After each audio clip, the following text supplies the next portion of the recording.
ఈరోజు electronics policy మరియు data centre policy పైన స్టేట్మెంట్ ఇచ్చినందుకు అవకాశం ఇచ్చినందుకు నా హృదయపూర్వక ధన్యవాదాలు అధ్యక్ష.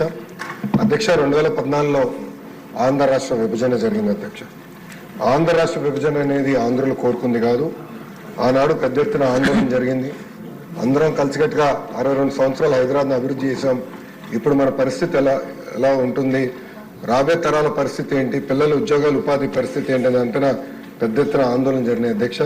అయినా కూడా ఆనాడు ఆంధ్ర రాష్ట్ర విభజన జరిగింది.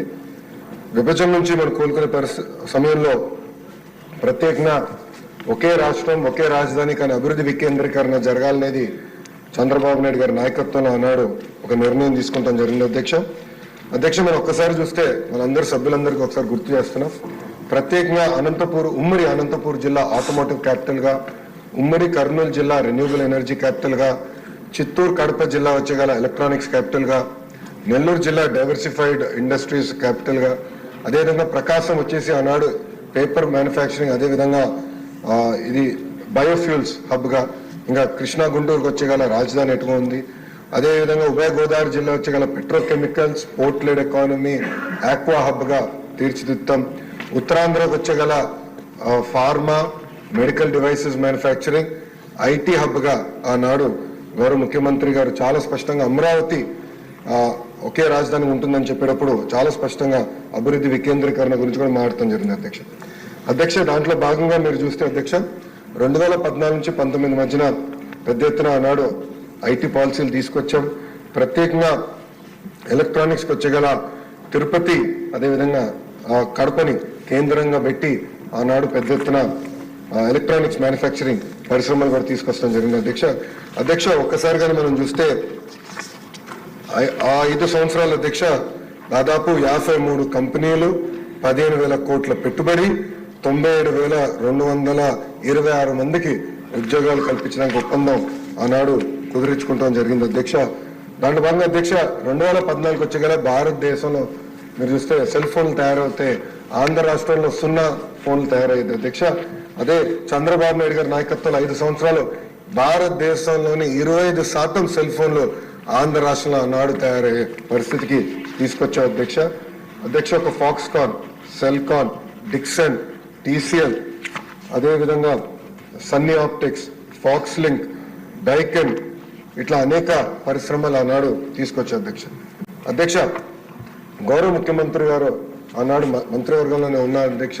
గౌరవ ముఖ్యమంత్రి గారు మా అందరికి ఒకటే చెప్పారు, పెట్టుబడులు వస్తే మీరు ఏమైనా హామీలు ఇవ్వండి, పర్వాలేదు, మీకు నేను అండగా నిలబడతానని నేను చెప్తాను జరిగింది అధ్యక్ష. దాంట్లో భాగంగా నేను చైనాకు కూడా వెళ్ళాను అధ్యక్ష. వెళ్ళినప్పుడు టీసీఎల్ అనే సంస్థతో ఒప్పందం కుదుర్చుకోవడానికి వెళ్ళాను అధ్యక్ష. వాళ్ళతో చర్చిస్తుంటే ఒక డిన్నర్లో డీల్ క్లోజ్ చేసాం అధ్యక్ష. మీరు రాండి, పెట్టుబడులు పెట్టండి, $300 మిలియన్ అధ్యక్ష, $300 మిలియన్ పెట్టుబడి, 20,000 మందికి ఉద్యోగాలు కల్పించే టీసీఎల్ని నేను తీసుకొచ్చా అధ్యక్ష. వచ్చి గౌరవ ముఖ్యమంత్రి గారికి ఆ రోజు రాత్రి నాకు దొరకకపోతే నెక్స్ట్ డే ఫోన్ చేసి చెప్పాను, ఇట్లా భూమి తక్కువ ధరకు అడిగారు, కలెక్టర్ గారితో మాట్లాడి కొంచెం సబ్సిడీ ఇవ్వాల్సి వస్తుంది, ఏం పర్వాలేదు మీరు తీసుకురండి, నో ప్రాబ్లం, మీరు కమిట్మెంట్ ఇచ్చారు, దాన్ని మేము కట్టుబడి ఉంటామని చెప్పి SIPBకి వెళ్ళిన తర్వాత కూడా గౌరవ ముఖ్యమంత్రి గారి నాయకత్వం ఆమోదం తెలిపారు. మళ్ళీ క్యాబినెట్ కూడా తీసుకెళ్తాం జరిగింది అధ్యక్ష. అంటే ఒక మిషన్ మోడ్ లో మనం పనిచేస్తే అధ్యక్ష. ఈ 2019 వచ్చేగల మీరు చూస్తే ఒక పాలసీ లేదు, ఒక టార్గెటెడ్ అప్రోచ్ లేదు, ఎక్స్పోర్ట్స్ లో మనం ఎక్కడ కానీ ఫోకస్ లేదు, స్కిల్ డెవలప్మెంట్ ని పడుకోబెట్టేశారు అధ్యక్ష. 25% ఫోన్లు, 5 సంవత్సరాలు 25% ఫోన్లు మనం తయారు చేస్తే గత ప్రభుత్వంలో అది 5%కి పడిపోయే పరిస్థితి అధ్యక్ష. 5% అనేక పరిశ్రమలు కూడా ఆంధ్ర రాష్ట్రం నుంచి పారిపోయే పరిస్థితి అధ్యక్ష. దాంట్లో మీరు చూస్తే అధ్యక్ష, నేను ఇప్పుడే చెప్పినట్లు 53 కంపెనీలతో మనం ఒప్పందం కుదుర్చుకుంటే దాంట్లో 27 కంపెనీలు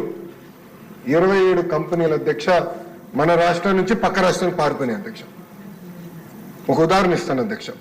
నిజంగా అధ్యక్ష, ప్రతిపక్ష పార్టీ ఈరోజు ఇక్కడ ఉంటే నేను సూటిగా ప్రశ్నించాలనుకున్నాను అధ్యక్ష. వోల్టాస్ అధ్యక్ష, టాటా గ్రూప్ సంస్థ వోల్టాస్, వాళ్ళకి ఇచ్చిన 7 ఎకరాలు ఏదో పైప్ లైన్ వేస్తున్నారు, మాకు ఇంకో పక్కనున్న 7 ఎకరాలు ఇవ్వండి అని వాళ్ళు అడిగారు అధ్యక్ష.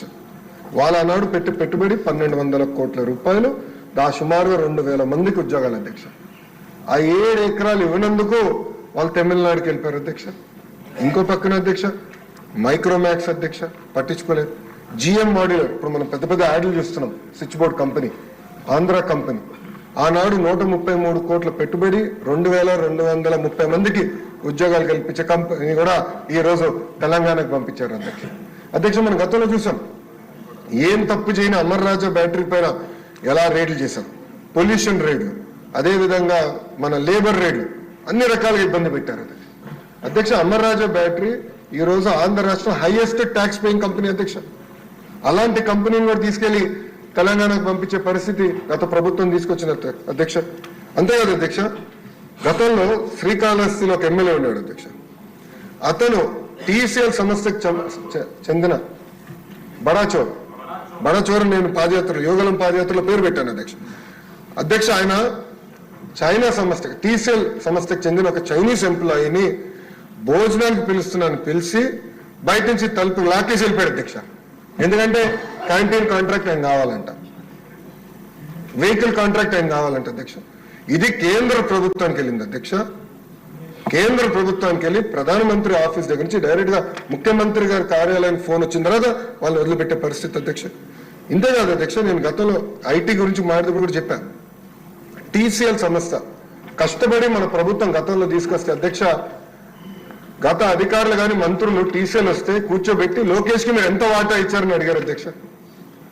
చైనీస్ కంపెనీని ఇట్లా మాట్లాడతారు అధ్యక్ష. ఇట్లా అడుగడుగునా అవమానించారు అధ్యక్ష, అడుగడుగునా ఇబ్బంది పెట్టారు అధ్యక్ష. అధ్యక్ష మీరు చూస్తే గత 5 సంవత్సరాలు ఫాక్స్కాన్ కానివ్వండి, పెగాట్రాన్ కానివ్వండి, యాపిల్ కానివ్వండి, ఇదంతా తమిళనాడుకి, కర్ణాటకకి, తెలంగాణకి వెళ్ళే పరిస్థితి అధ్యక్ష. అధ్యక్ష సెమీ కండక్టర్ సప్లై చైన్ మొత్తం ఆనాడు మన రాష్ట్రంలో ఏర్పడే సమయంలో ప్రభుత్వం మారిన తర్వాత అవన్నీ కూడా గుజరాత్ రాష్ట్రానికి వెళ్ళిపోయే పరిస్థితి మనందరం చూసాం. గడిచిన 5 సంవత్సరాలు ఏనాడైనా ముఖ్యమంత్రి గారు ఒక పారిశ్రామికవేత్తను కలిసాడు అధ్యక్ష, మంత్రి గారు వెళ్ళారు అధ్యక్ష. మంత్రిని అడితే కోడి ముందలు వచ్చిందా గుడ్డు ముందలు వచ్చిందా ఇంకా ఆలోచిస్తున్నా అని చెప్పాడు అధ్యక్ష, కోడిగుడ్డు మంత్రి. అలా ఉంది పరిస్థితి. ఏనాడు వాళ్ళు వెళ్ళలేదు, కలవలేదు, ఒప్పందాలు కుదిరించుకోలేదు, పరిశ్రమలు తీసుకురాలేదు అధ్యక్ష. ఒక మాట చెప్పాలంటే ఈరోజు ఆంధ్ర రాష్ట్ర క్రెడిబిలిటీ చాలా కింద ఉంది అధ్యక్ష. యువగలం పాదయాత్రలో నిరుద్యోగ యువకులందరూ నన్ను అడిగారు, మీరు పరిశ్రమలు పెట్టుబడులు మరి మీరు ఎట్ట తీసుకొస్తారంటే వాళ్ళకి ఒకటి చెప్పాను అధ్యక్ష, మా దగ్గర ఒకటి ఉంది, అది బ్రాండ్ బాబు చంద్రబాబు నాయుడు గారు అని చెప్పాను అధ్యక్ష. మన ప్రభుత్వం ఏర్పడిన వెంటనే మళ్ళీ పెద్ద ఎత్తున పెట్టుబడులకి ఆంధ్ర రాష్ట్రం పెట్టేదానికి పరిశ్రమలు ఈరోజు క్యూ కడుతున్నాయి అధ్యక్ష. అధ్యక్ష ఈరోజు మేము గర్వంగా చెప్పగలుగుతాం అధ్యక్ష, గత ప్రభుత్వం 5 సంవత్సరాల్లో తీసుకొచ్చాం చంకలు గుద్దే దాంట్లో చూస్తే మొన్న ఒక్క కేబినెట్ మీటింగ్ లో 50% పెట్టుబడి కానివ్వండి, ఉద్యోగాలు కానివ్వండి, ఒక్క కేబినెట్ మీటింగ్ లో మన ప్రభుత్వం క్లియర్ చేసింది అధ్యక్ష. కేవలం 5 నెలలు అయింది మన ప్రభుత్వం ఏర్పడి. సో పెద్ద ఎత్తున మళ్ళీ పెట్టుబడులు ఆంధ్ర రాష్ట్రాన్ని తీసుకొచ్చే దిశగా మన ప్రభుత్వం పనిచేస్తున్న అధ్యక్ష. అధ్యక్ష మనం చూస్తే కొత్త పాలసీస్ దీనికోసం మనం రూపొందించాం. ప్రధానంగా వచ్చేసి ఎలక్ట్రానిక్స్ పాలసీ అధ్యక్ష. అధ్యక్ష గౌరవ ప్రధానమంత్రి గారి నాయకత్వంలో మేక్ ఇన్ ఇండియా అనేది ఒక ఫోకస్ ట్రస్ట్ ఏరియా అనేది రూపొందించారు అధ్యక్ష. నిజంగానే ఒక పక్కన గర్వపడాలి, ఎందుకంటే ఐఫోన్ ఈ రోజు భారతదేశంలో తయారవుతుంది, కానీ ఇంకో పక్కన బాధ కలుగుతుంది.